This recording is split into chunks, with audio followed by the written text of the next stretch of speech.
campagne où il y a changement, il y a mentalité. C'est vrai que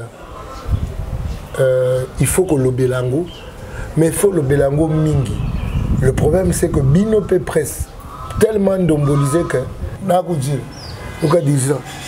Libo, lika, maso, mabi, baku, mabe. Vous avez le dombolisant. Au lieu de tombola mingi, le déndombolisant. Le déndombolisant. Mais biso tozaka bandombolisant pour bangonde bazana moaning. C'est qu'on découvre les biloko na Congo. Mais mboka ya Congo ango esika biloko quitter les kebele. Toko za ndomboliser na niveau te. Iloko malonke za te pera kamati kitikwala na ebenda. Vraiment. Yoga pera mongo za iko na bana buimbani. Oni bato bazina a priori contre bino. E buimbani nga yebi ba bavandisanga bien. Ba yo kango. Kabi mbongo ya l'état ya libengana yo te. Eza na forme mosusu a kolobelango te. Eloko yangana ya yote. Moi si ya moninga esengelo respecter. Libo likama soma biba kumabe. Libo de. Biloko pe nkolo akiri. Libo lika. Ezaba nkombo alingala. Boyembi pe eloko nani. Qu'est-ce qu'il apporte? C'est quoi le contenu de sa musique? Il est avec moi, Jean Goubal Kalala, meilleur vert. Merci pareillement, son Manzela. Très content de vous revoir en 2022. S'il faut parler en 2023 plutôt, s'il faut parler de 2022, ça a été une année pour vous, une année d'exploit, une année, il y a beaucoup de choses que vous n'avez pas faites. 2022, une année comme les autres. Sauf que moi, j'en ai profité parce que j'ai eu trois diplômes en 2022. C'est-à-dire que mon diplôme de CHESD, mon diplôme de master en management public et mon diplôme, ça c'est une attestation de réussite au niveau du Canada où j'ai fait le management responsable. J'ai suivi une formation de 7 semaines et là j'ai fait une grande distinction. Au Canada? Ouais, au niveau de management, à William Bott, j'ai fait une distinction. Et puis au niveau de CHESD, on n'a pas donné de mention. Voilà. C'est un plaisir de vous avoir, un artiste pas comme les autres, un artiste qui essaye toujours d'apporter un plus. Il est des coutumes dans cette émission. À chaque fois qu'on vous reçoit, on va d'abord parler d'une chanson, des lignes de vos chansons ou de vos compositions. Aujourd'hui, j'aimerais qu'on parle de la chanson Zoro. Ah, ok. Donc j'aimerais qu'on parle de cette chanson parce que c'est parmi Makomi Oyo et Zozongi Samoto na Kibomoto na ye. Pourquoi option Anakaka? Parce que le lot yebi pour nzembo tango muso eza na la facilité batuba capter yango batuba lobela yango il faut tout lobela mama lata boy simba boy kotisa longola. Mais pourquoi vous s'intéressez quand on a mais vous intéressez plus à faire réveiller qui bon moto ya moto? Bon, de toutes les façons, na baptême n'a varié. Na kanga magana thème mon côté. On a éveiller conscience ya bandeko à propos de la chose publique, la gestion mi ya ba finance publique et puis la question de l'éthique. Du respect, il y a bien public, du respect, il y a la femme de l'autre. Zoro na kendeki na mboka ya ba cowboy man na kutiti pe moko kombo Zoro. Ye ba forme na ba force foreman. Oyana arme oyana nkonzo zero. Alobi na ngai. Soko lingo koma neti nga. Bokola sebolingo. Soko lingo koma lukwanga longola kubanga banga. Soki omoni mwasi ya moninga esengeli respecter. Soki omoni eloko ya moninga esengeli obatelango. Mbongo ya leta ya libengana yote. Eloko ya leta ya yote. Eloko yangana ya yote Zoro pour une appelle ça Zoro pour Zoro a justifié être au col à film à Zoro à côté là bas faible biso batu to benga ba gangi awa na bamboka na biso eza bato ba maltraita ka ba faible chef de l'état le 26 a lancé campagne à quand ils ont lobby le 26 ouais le toi les 25 lobby des bateaux absolument le 25 voilà a lancé campagne wana ya civisme ko ya ba makamino ba civisme na la DGDA c'est-à-dire qu'on respectait qu'on fout à douane pour na bateau faut pas foutre la douane et puis qu'on respectait qu'on gérer bon la douane les attends bon il y a côté à douane comme il y a mabenga na ya ouais alors bah biloko ngo zo ba ampleur siko mais Zoro et Bima en 2005 un album ya bombe anatomique ya bombe anatomique et puis balanda landa na bango ango comme pour dire le Congolais ngo yoka mingi oyo et baxelo mingi te Congolais lingo yoka mingi oyo sepelise tango sa beti mbenda na ye tango komo ka bapusa ya kopengwa Congolais yoka mingi wana mais le Congo n'a pas beaucoup plus besoin il y a oyo kopengwisaka Congolais a beaucoup plus besoin na oyo kotonga mayele nzebi ngana sala ngo elingo bateke na yebite ko yemba oyo wana mususu na yebi na ko yemba on peut bien ah na beta moka ezaki blague oyo na beta libo likaba mais oui beta makoko na vu oyebi bon Yomoko tu te disais de quoi lorsque tu proposais ça na beta ba moi mufute na beta ba dikor na beta net boy na dieu s'il vous plaît à travers cette émission mesdames messieurs donc au qui qu'on récapitule à ta moké parce que c'est quelque chose qui a vraiment beaucoup touché les gens hein batebele batala et ça la vie est belle tilelo c'est parmi le vidéo le plus suivi il y a mboka na biso ezaki nen makambo donc beta lisolo ba matanga ba yanke na kauka ba yanke ba kufeli master siko ba choral mususu ya bande kwa pembeni ba kimbangiste ba protestant ba catholique ba de réveil pe ba yi o ba oyemba o ba yembi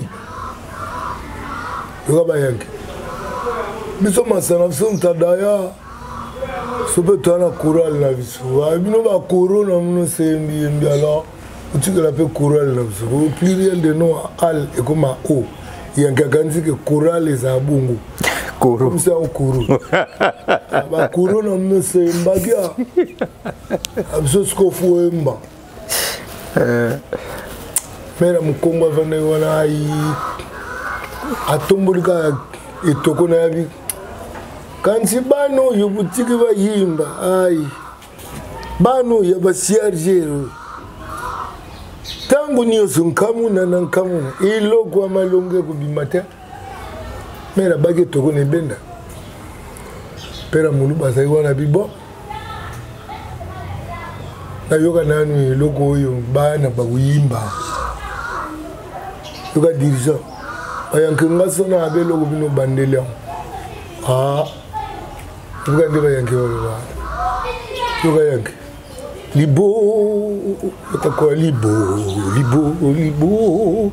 lika maso pera muli batero meabi mama oya mugongo azalaki na raison oyo nzembu mobimba diubodi kama so nini ekubimbawa ya malonka iloko amalonka ezate pera kamati kitikwala na ebenda vraiment yoka pera mongo azalaki wana bana bwembani moni bato bazali na priori contre bino bwembani ngai ebi bino boyaka mobulu makasi te biloko mpe nkolo akili libo lika eza bankombo ya lingala boyembi pe eloko nanu te me boyembani nakujira okadirisa libo lika maso mabi baku mabe libo likama soma biba mabe libo de libo sona kolo lika monene masoma solo na nzembo baku misa mabi na yanzambe tokufeli master mabele eyamba yena boboto serere wapera mongo bana bozi 20 kolare moko te komi na niveau na vie. Mais parce que le gens avaient comme intention que kuna ba combo terminaison, surtout les gens s'attendaient à la terminaison. Oui, mais et puis pourquoi les gens raisonnent plus moi ma bec et ma lame? Parce à force de goudamer ba plan on a dis-moi qui tu hantes, je te dirai qui tu es. À force de goyoka, c'est-à-dire que le subconscient est formaté par ce qu'on entend et ça. Non, ngana fandaka au monde TV sur beta botina qui n'a changé TV parce que na décision il y a qu'on nourrir même subconscient nanga la négativité soutient. Bon, il faut que tu commandes à un niveau que les Congolais te comprendre en goût. Nous sommes distraits, mais nous avons une distraction et une kotaki. Nous avons découvert les banques les électricité. Oui. Tout ça, ils ont mis ça. Nous avons découvert les bilans au Congo. Mais nous avons Congo ango et si bilans ont quitté les Kébélés, nous avons ndomboliser le niveau. Quand je parle de ndomboliser, je ne parle pas de genre de musique. Je parle de l'esprit qui conduit. L'esprit ndombolisant, c'est tout un esprit. Tu as la musique des esprits. Il n'y a que deux esprits. C'est-à-dire pôle positif ou un pôle négatif. Maintenant, la musique, on peut la disposer d'un côté nini. Son esprit, c'est un caillou. On peut détruire la population. C'est un côté négatif. Négatif. Ok. Maintenant, comment peut-on découvrir ou comment peut-on identifier que cette musique... Mais le contenu. Le contenu, et ça, on mis bien chrétien. Mais on peut être négatif. Oh. Ouais. Landen. Christ a bien observé la nature, vous comprendrez les choses de l'esprit. Ce que vous avez la falsification à l'Iloba Nkolo, Nakati. Parce que c'est dans à peu près que le malin tente. Est-ce qu'à le bas qui penza que vous l'y avez à côté de doute. Ou toi commis vous doutez déjà ouais. Boli a été zali, ma côté si penza. Cette phrase c'est faux. Ce n'est pas le Wandambo. Christ dit mon peuple périt faute de connaissance. C'est-à-dire que c'est-à-dire qu'on inocule, doute moi mon cœur, on est dans la falsification. Et dans ces cas, qu'est-ce qu'il faut faire? Parce que nous sommes tous à Kinshasa, nous sommes au Congo, où nous connaissons très bien comment les gens vivent.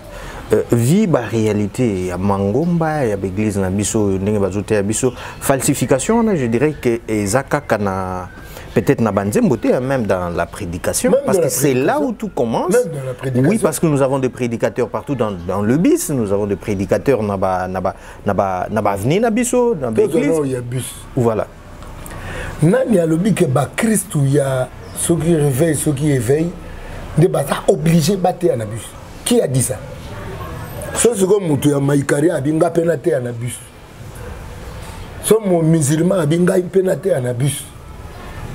Ce qui bon il y a limité les années et il y a Yolo na place commerciale et Kanka ouais. Et Kanka abinate à bus. Non mais au niveau il y a aliénation. Niveau à Boumou, chacun est un petit dictateur na coin naïe. Veut imposer sa volonté. Tu veux imposer ta foi à tout le monde. Bus, alors que le bus c'est ici qu'il y a foi à mon côté. Si nous avons monté mon bus, là tu es bon. Ce qui est musulman, le bien un peu le quoi yo. na kati ya bus okopekisa ye aotalanga bibino boya bataba esprit mabe. Et surtout que nous sommes aussi dans un pays laïque qui mangomba to babingomba nyon surtout ezali obligé et ça la paix ça nango. Mais mingi on le constate côté ya bandeko na biso ya ba chrétien mingi moi respect on ezali pendate. Et loko bato balwaka que les chrétiens mingi bazan na respect ya religion et en mon côté. C'est vrai ou c'est faux par rapport il y a ba principe. Mais ce qui mboke tondi ba chrétien oui. Et que mboke za na niveau moyibi to za na est-ce que ba chrétien là bazo respecter. Mboke za moyibi moko tu sais que parfois quand tu y penses tu te dis mais qu'est-ce qui se passe? Ngai bituna kolo otika biso to comme aboyekan. C'est-à-dire aucune nuance entre qui mon Christ motago mi benga la cupidité azana ngona mpata. Donc rencontre ezate aucune rencontre. C'est-à-dire que wana kuna zakadia krebome détourner ba suka na détourner ba misusu ba pétage ezo salema donc ba komela ba bière en pleine émission ba bière comme ça. Tika na mona bière faut copter. Solo. Ce que vous avez pasteur au comme la paix bien. Ce que vous avez pasteur. Non mais la tendine n'a hypocrite. Ce que vous avez pasteur. Na bonzambe otoyibi ozala. Bozana. Pasteur nini l'équipe miracle Christ ya liboso za kivine. Obi dose ya alcool na 20 na dose alcool na bien. Ouais pesa alcool. Ah ba alcool musupe comme. Si dose ya alcool na kati ya 20 le ka il y a bière à 25%. À part bière, moi, c'est vraiment mon délai, il y a 54%. Que bière, on met là, on le voit whisky. Au baïnda, bobo. Le milieu senti pendant que moi, il m'a dit pendant. Le milieu, on se pendant 2 semaines.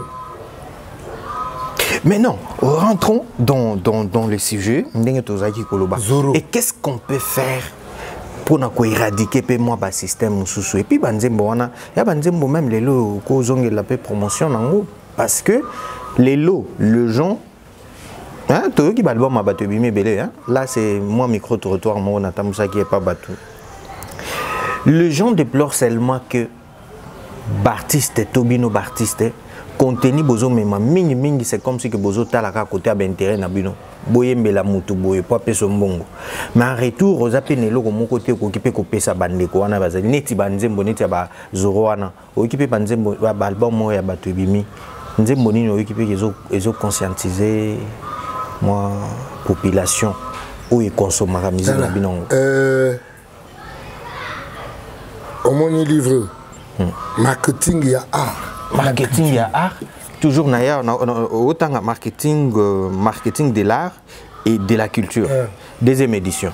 Yango kasi na lobia bande na zuba papier ba management. Yo kasi mikanda ni fonata.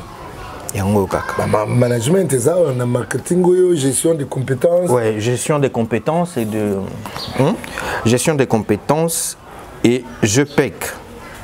Gestion prévisionnelle des emplois et des compétences. Ouais, bah, quand on a côté marketing, on a un philosophe. Voilà. C'est qu'on rencontre la philosophie, le management, les éthique, l'art. L'art, ce qui capital est l'iconda. Si le capital est économique, on sacrifie la qualité au profit de la quantité à production. Il y a un moment où il y a 40 nzembo. Et heureusement, comme on appelle banzembo, on pas ceux qui au komaka banzembo, au bimsa 40 mbamoko. Oh, zala un peu. Oui, bah pas si à kokoma. Ne vient dans simaro ando basala victime d'infidélité. Oui, bah pas si à kolinga. Zala victime ya kobimisa production, il y a ndengone bere bere, oui, bah pas si à kokoma nzembo. Donc, lorsque l'objectif c'est l'argent, l'œuvre perd en qualité. On a des œuvres en quantité pour la juste parce que l'objectif est à art. Mais lorsque le capital est symbolique, c'est-à-dire je fais une chanson impersonnelle, intemporelle. Sous promotion, oui. Et puis la kenago pour na zoro pour na kende kina mboka ya bakobo iman na kutiti pemo kokombo zoro banzo blazo to imba na ki petite na jango ga po mutu nyoso na ki petit azana tendance ya kusela ba player ba marque mais na juna kati ya na la kati sur ba phrase biblia de ceux qui mangent est sorti ceux qu'on mange na biloka bo mwana ya li otonde bimi eloko penda pour na bokolo pour bato ba vendre sango bien ba yo kango na bimbongo ya leta ya libengana yo te eza na forme mosusu a kolobela ngo te eloko yangana ya yo te moi si ya moninga esengelo respecter je l'ai dit bon album est en 2005 mais banzembo za mosusu na komala ba 1900 combien voilà donc objectif ezali ko lakisa baninga ke so mboka na biso ekenda liboso te pour désordre ezali na boliaka mbongo ya leta okomona moto alembongo ya leta na ya basalaire ya bato les gens qui doivent être payés baza payé te mpona moto moko azwaki mbongo wana aliango moto wana babenge gang grand prêtre yo wana tobwaka mabanga exemple à Zoro yo wana pe tobwaka mabanga matin midi soir yango wana pesa exemple à Zoro abisoko lingo koma net ngai bokola ze bolingo soko lingo koma net ngai longola kubanga banga soki omoni mwasi ya moninga esengeli respecter soki omoni eloko ya moninga esengeli obatela yango mbongo ya leta ya libengana yo te. Demain, le chef de l'État a lancé campagne où on a il y a civisme, campagne où on a changement, il y a mentalité. C'est vrai que il faut que le Bélango, mais il faut le Bélango mingi. Le problème c'est que Bino peut presse tellement ndombolisé que pour autres cas, le ndombolisant, au lieu de tombola mingi le déndombolisant. Mais biso tozora bandombolisant pour bangonde bazana moaning. Mais il a pas cet exemple Mougo. OK. Quand je fais une chanson pour la sensibilisation, je sais, je connais la cible. Tout ça qui nous franc-congolais, ça qui nous franc-congolais. Sotelo baninga basaki bagi belé na unga na saito eka na fali. Bo saki mino belé na fali. Ya biso comme tetikala. Etika je veux dire quoi? C'est-à-dire na tongo tout royoga bana na gombe kuna tina maluku. Simbanga bien, bombanga bien, mbongo e katana na do changer. Et puis le frère ante mo ngana fali zaki simbanga bien, batela minga bien. Et merci beaucoup. À travers derrière cette émission, on va vous proposer Boyo Kalissus Nzembo parce que ça va faire du bien. C'est l'une des chansons où il y a sensibilisation au salango malamumingi et mbama lelote. Moi Kalames. À chaque fois que vous recevez ça, c'est comme si ils ont fait réveiller encore une fois de plus conscience. C'est-à-dire banananzela au bakoma au Congolambongo. Oui oui. Balobango simbanga bien, bombanga c'est-à-dire comme le message était bien capté. Ouais. Cible a un message. Ouais. Attends, il y a un baïbinga pour moi. La côté de la campagne de Nini. Ouais, bah militaire, hein. Il y a l'armée. Ouais. Démobilisation. Démobilisation, oui. Tout ça qui tournait en gros, collègue Namo, tout ça, dans la pharmacie, Maléla. Maléla, Claudine Maléla. Mais Kolo Azongisa est dans Bokaye, Père Sonam. Tout ça qui n'a pas de démobilisation à enfants soldats pour Nanzembo. Donc, parfois, quand on fait des choses,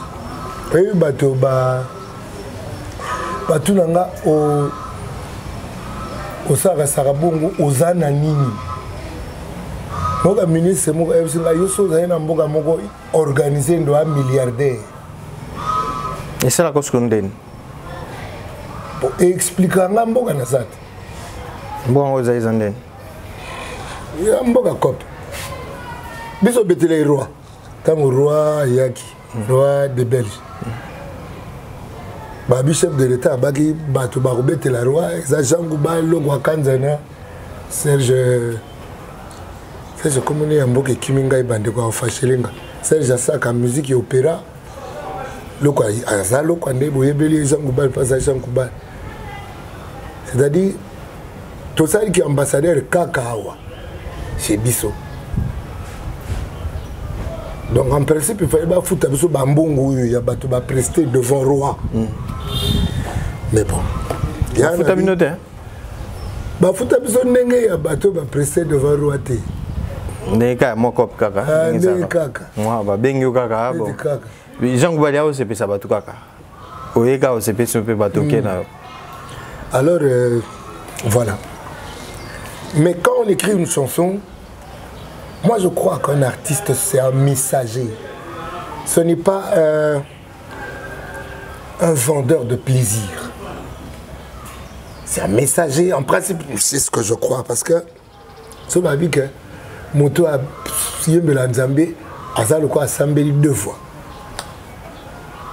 Pour nous, que Moto a la Nzambe géographie, to histoire, to Yembela Nzambe. Je suis un Moussala au bateau Bassako, les années double le sambo, et à l'Oyembo. Alors, aucun coup gaspiller l'Oyembo n'a qu'au ça Mbindo Pony. De toutes les façons, Gaïba Kake Kolo a foutu en tant que Yemoko. Par rapport à Oyo Sala, vous êtes là-dessus, il ne foutait pas Moutouté. Bon, tu vas foutre un ndenge na bango te. Ndenge ya bango, c'est-à-dire que vous faites na minona na diamant. Mais mindele mtu faut ba ya découvrir le bino diamant chez bino. Bino moko boye ba osala prospection. Boye baté. On comprend. Vous faites na minona or, ya bino musa koteka ka or en briti. Mindele ke sala bino ba bah pareil, ils ont détecté. Ouais. Tout ça, on a à Rwanda qui a une usine qui a transformé oro ya zanangote. Ah mais na ba coltan. Cop na e katani mabe. Mais fallait tout katan kat. Cop katani awa. Ouais, ndenge déjà. On a une chance pour ça na ba petit bal na ya ba zo gérer. Ouais. Et moi petit bal ba vie bal zo ba plan ya côté tindangai. C'est quoi alors kutana moi na kolo makambu kolo makambu on y a près trop toyebi Vietnam c'est quoi les fanta Vietnam et puis les batu balbako nani facha zwaka te bango si bazwaka ata une fata ah balobi ke bango bazwaka donc bazwa jamais facha zalaka nommé moi ndenge non parce jamais 2006 fraude 2011 fraude 2011 ezali Etienne ngako tunakolo bakifacha a rembourser bona perne bagaki wana ba olela mabe batu mais omoni tout côté ce que tout côté taper na vie sociale hein vie politique ainsi de suite est-ce qu'on s'enrôler dans déjà on s'enrôler mokenda na batuta non que là batu na ke s'enrôler ngamoko na ke ko s'enrôler pour na ko voter ngamoko kende ndenge na biso mais c'est justement ndombolizant kasi faut que na batu c'est ce que j'appelle le ndombolizant faut que na batu ça c'est un manque de respect ya baninga. Attends, ces gens-là, ils ont branché bango ba feuille na yo. Tu es autant individu le quoi bango. Pourquoi tu amènes des gens bon? C'est ça que j'appelle une normalisation de la société. Mais ce qui fait mal au cœur, ça se passe au vu de tous. Et bande qu'on a biso wana ba sœur nanga et ba frère nanga ou balandaka ba honorable na biso to ba futur honorable to benga bango. Je ne sais pas avec quel plaisir vous y allez. Vous l'accompagnez et je dois quand même le dire. Et ça la malamute. Il faut tout la muka. Tant que vous avez ba banque, Tant on bazar ba cop moko boy que non, il faut pas nommer, il faut pas passer beau temps wakindaka. Est-ce que ça benga bino que non nga déjà na minute na 15h ba benga pas boy. Na moi tant on a passé dans le parlement. Quand il s'est agi à ça bureau. Bureau définitif, oui à Mabunda, ouais. Bureau bandeliaki papa Kyung. Papa Kyung t'a banné bureau na bisolé to kotaki. Ouais. Parce qu'il était le vieux, non? C'était lui le vieux. L'air est comme attend au bureau à Mabunda. Na tellement bon quand il parlement avec où? Au moins d'être ça tu bien un collègue. Mais tu as versé beaucoup mon oui là se rappeler bureau à Mabunda côté opposition. La opposition ba benda na qui finalement. C'était pourquoi? Ko oui là. Na tuna ibunga di biso toza na kati tobenga na collègue ataku toza opposant na ba o mususu tobenga na collègue puis mimi toyebani ba kombo soki entre biso ko wele les a oyo boye biso n'est pas na bato aboy donc c'est dire na boende auza nini na bata forme bato baso mettre na ba kodo entre bango soit disant honorable. C'est-à-dire l'honorabilité n'est pas en eux si on regarde très bien. Exactement. Na moko tunenga pesinga mbote maseso ngubal boni ngai honorable bonga tunie poni nozo mi bien honorable. Honorable les a comboter. Honorable peut ça grade na yote. L'honorabilité doit résider dans ton éthique. Il faut que éthique na weza ya honorabilité mais bon. Na bango peut confusion zébélé. De toutes les façons, tous amboka ba kombo toni ba kombo trop. Voilà. Et est-ce que mboka ngope tokojira ngoka kana ndenge ya bakombo ba DG ba ministre ba nini to il faut pe ezala éthique ezala nakati pe compétence pe ezala suivi. Certainement, on vous appelle honorable, on vous appelle excellence ou obligé biso to benga yo excellence parce que tout le monde a même na bande ko na biso ba tu nommé Mikolo soko bengue monsieur et là bougumestre moko na benga monsieur le bougumestre non mais attention monsieur excellence tout ça moi ndenge wana est-ce que qui excellence ango il faut obliger biso to benga yo excellence to biso nde to kotala l'excellence ezali et pas na yo nde to benga excellence. C'est ça que j'appelle une nombolisation de la société. C'est-à-dire on est tous devenus cosmétiques. On n'a pas la possession des valeurs, mais on a la possession des noms. Dans il y a Confucius, rectification des noms. Le nom doit correspondre avec l'individu.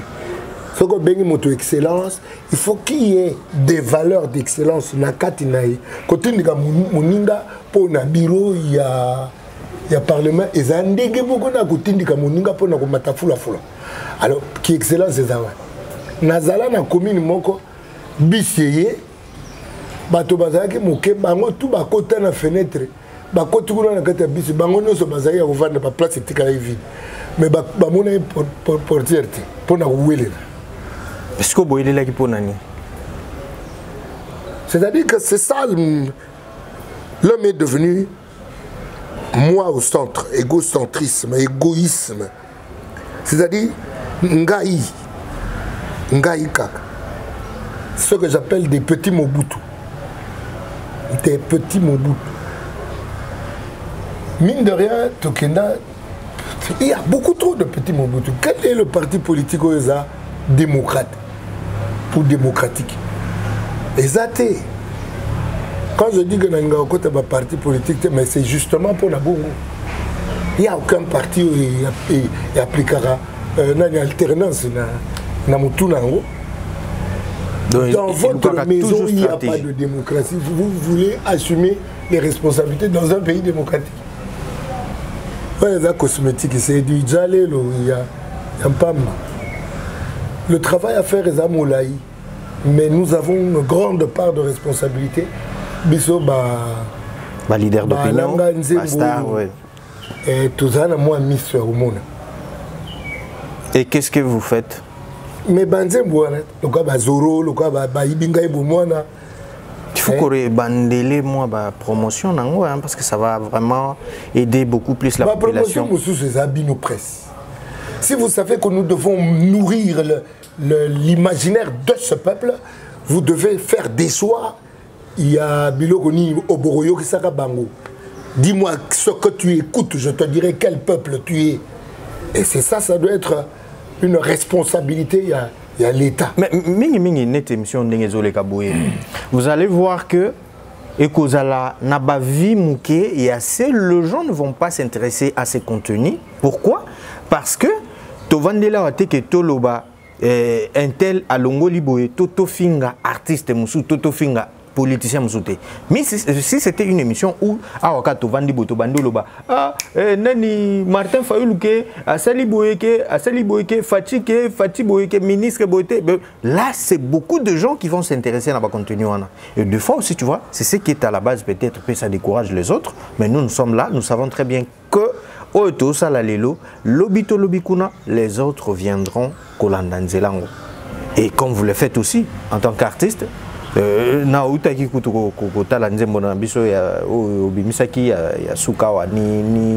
ni d'amour, mais une très belle chanson, une très belle rumba, très classe, voilà, très responsable. Façon interprétée en gros. Je ne me prête pas les plumes des autres. Ok. J'étais un interprète, oui. Un auteur. Voilà. Mais au moins vous avez vraiment interprété ça à cœur. Voilà. Voilà. Parce que interprète, les gens ont honte. De dire que j'ai interprété une chanson. Tu vois le discours de la chanson, un discours habituel, il y a moto, et cocaïne. Bon, so bato ba comme la mise à komona ba comprendre makamna loba. Parce que bato bazam lili mingi. Ils prêtent des choses na ba kolona ngote ba bi deux fois. Mais est-ce que na bino ke yemo ta komi. Na bi que soko ayembi yemo ta komi. Céline doit ça va succès na ba. Nzembo ya yete. Jean-Jacques Goldman. Ouais. Abana komela. Ba Ankeli. Ou n'est pas na ces arrêtés pour nini toza ba grand prêtre. Honorable excellence. Ba komeli Nzembo alors pesi moninga $200 na chemise. Alors que la loi a droit d'auteur est là pendant toute la vie. Il faut avoir droit d'auteur. Et puis 50 ans après l'Iwana, il y a l'État. Il y a bâté. Il y a héritier à droit. Et comme il y a l'État, 50 ans après qu'on couvre, il y a auteur. Il y a auteur. Et comme on a patrimoine, il y a l'État, 50 ans après. Donc ça dit un siècle, si je peux dire. Pour tu vieux Simaro, ça qui 80 ans. Après, il y a 50 ans, ça fait 130 ans. Les lotés. Il y a un peu de mois de décembre. Na Chiba, na Koum. Si les noms. À 130 ans, il y a. Et maintenant, vous avez eu assure quand même l'album YouTube Nicolo, à côté de Namina Banzembo. Oui, non, yoki. L'appréciation par rapport, il y a travail fait, par rapport, il y a attente, il y a population. Attendre, il y a population, c'est bon. C'est ça la nourriture de cette population. Non, je dis la bonne nourriture que l'on doit nourrir la population. Yo peut en tant que Alanganzembo. Est-ce que Bilo Wana et Lambami en Wana il fallait ça? Lingolo Nanzeta Safute. Nzeto et Bota Safu et Kobota Ka Safu. On s'adresse aux hanches de la population. On s'adresse à la cuite de la population. On ne s'adresse pas à l'intelligence de la population. Tu vas s'adresser à l'intelligence de la population. Mais il faut tenir bon. Les gens s'adressent à les hanches. Voilà, tu me dis que musique d'habitude. Mais le travail musical réfléchi. En termes de pourcentage, s'il faut donner des pourcentages, dans Moussala, oui, Salemi, l'artiste, je ne cite pas le nom, vous le savez quand même, l'artiste Babimisi, Kofi Abimisi, Jubi Abimisi, Héritier Wata Abimisi, qui déjà peut mis des mots, Fali Poupa, et nous attendons Ouira, Ferrego là, l'artiste Nyoso. Na la musique, na nouveauté. Pardon. Je parle de nouveauté en termes de musique. Je ne parle pas de nouveauté en termes de... Des albums, des disques. Des mots. Ah oui, ok. Je parle de nouveauté en termes de musique. C'est-à-dire, il y a une musique, il y a une combinaison, il y a un corps. Oui, il y a une ou bien il y a une forme. Ok. Mais si on a une première zemo, qui deuxième zemo, qui pendant les coquilles. Ici, les années de Kanga, ils robendent na yoka kabandakala. C'est trop technique. Dans le bien. Si on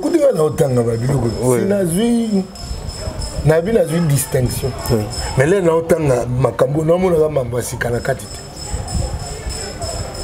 alors, distinction, le diplôme demeure. On a brandi le diplôme pour toujours, mais est-ce que la compétence dans un langue? Parce que la compétence demande à ce que mon toit se forme toujours. C'est ça la confusion dans un langue. Le diplôme demeure. Mon toit a diplômé Naboui. Mais est-ce que mon toit est compétent? En dehors, il y a diplôme. Est-ce qu'il est compétent? Voilà. La compétence se nourrit. Le diplôme ne se nourrit pas d'un morceau de papier figé. Il porte une date. La compétence se nourrit chaque jour. Et cette compétence, il y a bon la musique. Comment voulez-vous battre Bazoua? Comment les moules y a briques? Hein? Bonjour moules y a briques. Ce qu'on y est. Au côté c'est ciment. Les robins ça beau briques y a moins. Si vous pensez que vous avez fait ça, vous avez encore la moule ou la qui la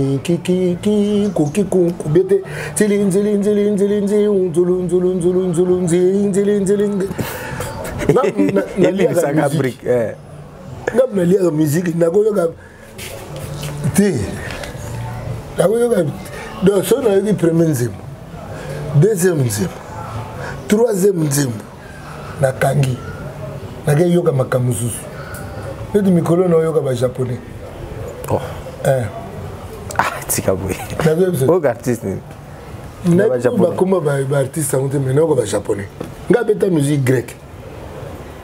Na beta moi musique arabe. Na beta ba sengele, na beta ba machi, na beta ba bunda, na beta ba reggae, na beta na boîte, na beta na madiata.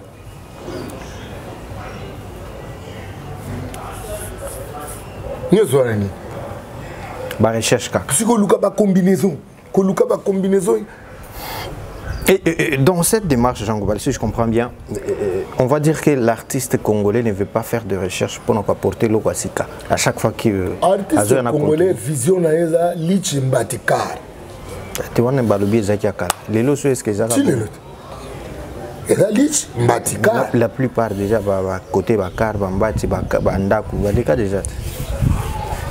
Je parle de la vision. C'est-à-dire que mon vision est sur un matériel. Oignon soit na italiété. Or, artiste faut qu'il y ait un matériel. Parce que déjà le monde de l'art est un monde à rêve. Il faut bimater au bimi, au dépasser Moussuni, au comment rêver. Au moment où on film Spider-Man. Ouais.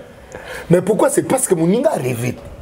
Est-ce que c'est pas aussi ça peut-être? Les basé la biso ba film ba Hulk, c'est-à-dire mon ninga rêvé. Tala ba film la biso. O mona ka songanzila de mputo, o mona ki etenga yaki, na ma po wala songanzila de mputo. Alumbi. C'est-à-dire vision souki. Vision qu'on faire rêver. Siko yangote. L'art c'est pour faire rêver. Yangote peut-être pe les mususu ba artiste belé ba bangaka.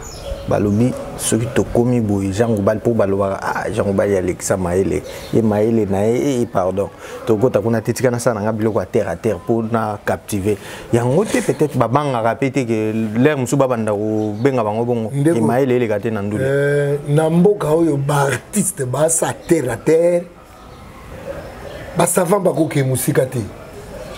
On reconnaît un peuple par sa musique. Et lorsque la musique, elle est une musique de mendicité, de flatterie, et qu'on élève penser à Batoté.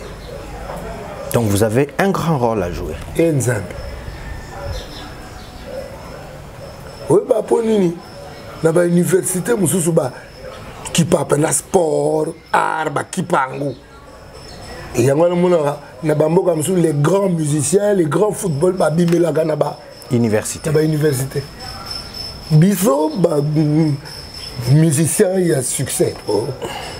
J'ai toujours fait la part des choses. Grand musicien et grand nom dans la musique, c'est pas la même chose.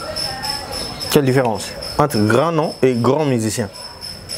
Un grand musicien, c'est comme tu dirais un grand chimiste. Quand on parle de quelqu'un, c'est un grand chimiste, c'est-à-dire qu'il y a un chimiste. Quand on parle de grand mathématicien. Est-ce qu'au Congo, nous avons des grands musiciens? Tout ça, qui parle. 3. Nake musikate, neti Suzy. Vieux Suzy Kassé. Neti Maïka. Monane, ouais. Neti Monganga. Ouais, Sek Bidens. Monganga. Vieux, aujourd'hui, il y a vraiment, naobengayo, pena. Sek Bidens, Monganga, vieux, naobengayo. Projet Nabisona, il faut penato bandelango et ça la la compréhension de la musique. Je parle des gens qui comprennent la musique. Je ne parle pas des gens qui comprennent la musique, mais comment on va makasi. Maintenant, le grand nom. C'est ça le grand nom. Un grand nom, c'est-à-dire il a fait un nom dans la musique. Ouais. Et alors, comment il va devenir grand si et seulement s'il ne connaît pas? Les bobenga bato honorable, est-ce que bato en baka honorable? Mais bon, bah aussi, on a besoin de bien honorable. Quand on peut bato en bas, on a bino par cause d'un goyeba. Combien de bateaux bien un président? Le terme, il y a président de la musique et côté loin. Et puis ça, je dois le dire, hein, à chaque fois que j'appelle papa Jean, président, à ce qu'il a raté. Pourquoi? C'est-à-dire on ne peut pas comme ça le faux. Au moins, bah collègue nous hein, ce que bengi kaka olobi a tamususu vieux et boubé. Ah ne te diminuer. Faut longola bango miyoyo. Yes quoi mon on est diminuer. Les autres gênés réflexion ça là. Yes quoi mon on est diminuer. Pour naé. À quoi il s'appelle entourage na que petit on a obi ka boy benga président bani azo boulé ne tike ngana on mérité. Mais nzo kandé za nango bon, je peux vous appeler président et puis. Jimmy Cliff benga président Jimmy Cliff. TRCP la té. On dit mango pété. À moi ne so benga mutumso. Atako de loko na biso kaka benga président loko. Très simple. En principe, un artiste doit être simple parce qu'il est spirituel. La spiritualité se retrouve dans la simplicité, dans l'humilité. Jésus vous garde. L'art, parce que spirituel, est contradictoire avec le matuvuisme dans la musique. Un artiste a un auto-esprit. Et esprit est en contradiction. Là, bah poser à mon sounou, ils ont l'olendo, et tout ce qui va avec bah corollaire nous sur l'olendo. Esprit a tout un antenne à bonzoto. C'est vraiment un artiste solo, bah simple. Pour pouvoir voyager, s'inspirer, qu'on ait l'écolo, qu'on a plein de boutons d'enregistrement. Il y a un plat besoin, mais pour tout coca au planète. Enfin, au planète, à noite, net ngabo. Ok, n'apé? N'apé, mais natika. Ah, ok, n'assoute. Voyons, il va nous simana. Ah, il simba bien.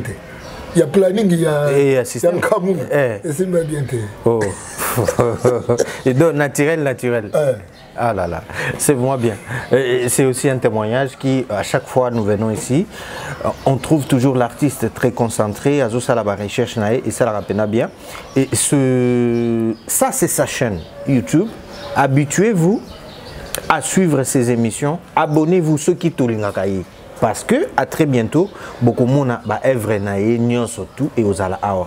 Voilà pourquoi je vais vraiment lancer un appel pathétique. Bino batutu boningaka Congo. L'artiste OP balinga Congo bango ye bazo yembela Congo banzimbo bien.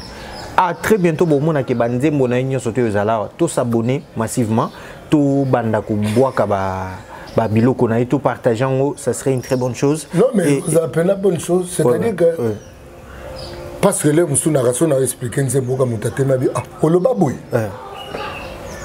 Donc, mais ça, on a dit. Et maintenant, à travers cette émission, ça leur permet au moins de comprendre. Mais non, maintenant, nous sommes arrivés presque à la fin.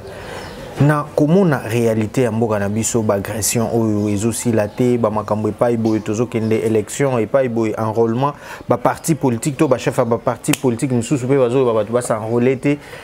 En tant qu'un patriote, en tant qu'un leader d'opinion, quel type d'artiste ou quel type de leader d'opinion avons besoin les lots na Congo na biso pour na kotombola kita bato bami bunsa bango. Des gens qui entrent en guerre contre bango. Voilà genre il y a des leaders autour de bango posa. Des gens qui savent se dire non. Est-ce que Bazali Ngazana kati. Yo zalit tolo ba pona Congo et sengaka mutu moko te bato pona asiri mumengi na asiri akati dide mumengi OK mais nebi ke ba misu bazali so na tangi te boye ba bangote tout ça là mouvement na biso les intègres où les gens savent se dire non, c'est-à-dire que je fais pas ça parce que ça n'entre pas dans mes cordes. Moi, je suis à Koliboy. Mais il y a une classe en deux, ça va mettre papa, j'en aime pas ça, moi je fais pas ça. Peut-être que idolo ou papa, ma père n'a pas. C'est-à-dire que je sais qu'il existe encore des gens comme ça. Pour que l'on ait ceux qui prophètent, il y a des Nazara 77 fois combien bateau ba gumba mela bal ma bolongote bal wana na mona ngo siko lokwa likonda awa bateau ba gumba mela likonda te le dieu Mammon ba de belete bateau likonde gérer bango le bango va gérer likonda mais likonde gérer bango mais au moins chose na circuit on a paix hein. So côté na circuit ya bateau que bagumba mela likonda so ba constater que yo olingaka nde likonda gumba mela yo ndire bango pe wa sepa note ba mono ndire yo bebisa moi cop na bango ti oyebi kalale na novana nie ba no ki pengate mais je suis fatigué, c'est-à-dire que le monde ne souffre pas à cause du mal des méchants. Le monde souffre à cause du silence des justes. Nani bengi justeté parce que nazo me sentir pe dini ya golo bakena justeté pour la justeté. Mais quand on se tait pour accompagner les bévues des méchants, on est complice. Donc il faut dénoncer, il faut dire non, il faut dire stop. Stop, oui. La méchanceté, elle réside où? Dans le fait de Kozouambon ou à l'état que tu as la poche, on est méchant. Yo les lots ceux qui battent Toyo Kama selon moi. Té. Oui, bah image tu as la chaîne note. Oyo gâté. Té cassina bien. Nazo banga binoté. OK. Nami banga ngamu na katinanga. Voilà. Bah image ezali. Je me respecte. Jour on ko ngane na za image na otindelo. Na papa Jean Tala elo bandolo ba. Mais les lots tout le monde. Que bon l'état na la poche nanga. Qui au détourné peut tout monde a futa ngate. Te ba futo mais on a besoin comme belite. Je me contente non. Ba besoin comme ce que belite. Oui bi mutu muso aloba nanga sa ubali yembela nte muna opele au palais. Tout ça des kalamu na nini. Story san. Na kota na wese na gana yebsa nkolodo ngapo na naso mandaku na mama musique fona yembela individu na yebi te puis na yebi mbongo utazwa ngonde. Na bimi na beta soli sola ngote. Na moneka salité tellement na. Ah. So soki nayembeli moto amasa na ngai ya coupe mpo banedi moli nayembela moli ezala mobali nakomisa enzele nayembi nostalgie moli oyembela petino te te master na ngai ya coupe master ya master ok ye mpe moli ye kudu nde moli Moli Mokelenge, je te salue artiste, Altala Blogolo fort. Moi, non. Non, il faut te le dire, c'est ça l'esclavage. L'esclavage, c'est ça, Belge. Bon, effectivement, les Belges, ils ont contribué pour que nous crassions sur notre culture, sur nos rapports avec le monde, pour ressembler. Nga comment tant musuko mona basi balati ba suke ba brésilienne netika ba obwa ka soyi na ba suke ba koko na bango ya ba moseka ya ba ndona hein c'est ça comme bien hein et comment ça n'a pas si il faut aux naturel il faut soyez bien observer la nature vous comprenez les choses de l'esprit tant musuko que ça antenne et c'est quand une cola ko ya kutsa mapambo aya ko pambola ka ba indienne na mituna bino yango na indien soka ye lelo india ko bimfana bino mo moyete po ba mère ba bomba CV mapambo le kota soute vraiment ça c'est vraiment des révélations hein c'est vraiment des révélations la lobité des révélations na comment mon ngo ba réflexion voilà qu'est-ce qui nous aliène à ce point aliénation à niveau ya koya ko boya identité. C'est-à-dire qu'on crachait sur son identité. Comment on a bien fait ou Talibanda. Ah ouais, madame Moïsati. Tellement ezabongo que toko fabriquer même pas païne. Pour païne na biso to dame fo Libanais ya aussi la biso. Nanteta balinga bisoté. Ngana mi oyebi na kogasu ko le biloko ya baba ba boîte ba na ko asute. Je préfère Mbinzo, Makelele, Onamona, Nebaabou, la vie t'écouter, dongo dongo. Je préfère. Parce que Biloko Wana, Soba, Noko Babiba, empoisonné Bisso. Et tu as le roi Mbinzo Somme. Tu as Mabé parce qu'il y a un gars qui consomme partout. Et par là, nous avons sensibilisé Bandeko, Bazaba, Grit. On attend à ce school-là, on a lavé ban. Stade de caca. Nya batata ba mama bandiko citoyen mon toto sebisa kimbongo na bino pona mosala songolo asali yango te bolobi nini totika ya tambola kaloko asa alonga mobeko akanga mobeko totika libanda to bolobi nini totsaye na nkobe le peuple asa lobi kamatai.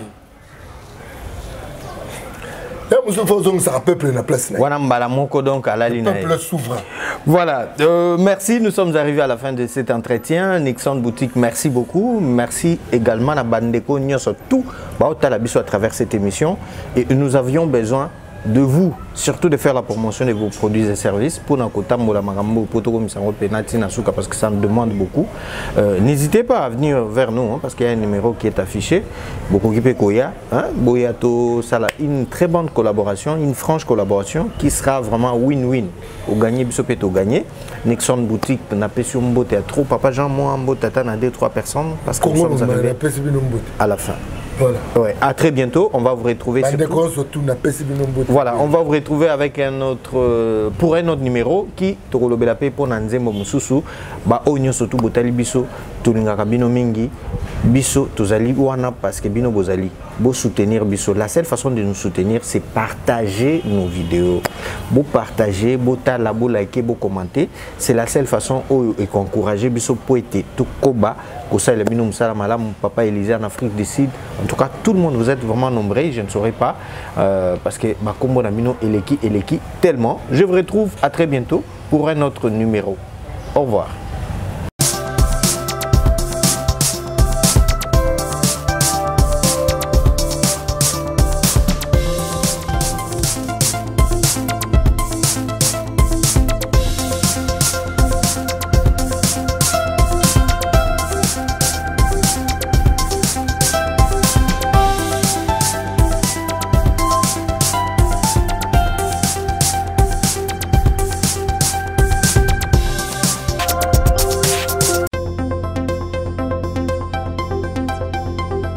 abonnez-vous massivement na Mabanza Family TV. Donc chaîne ya solo, chaîne ya propre.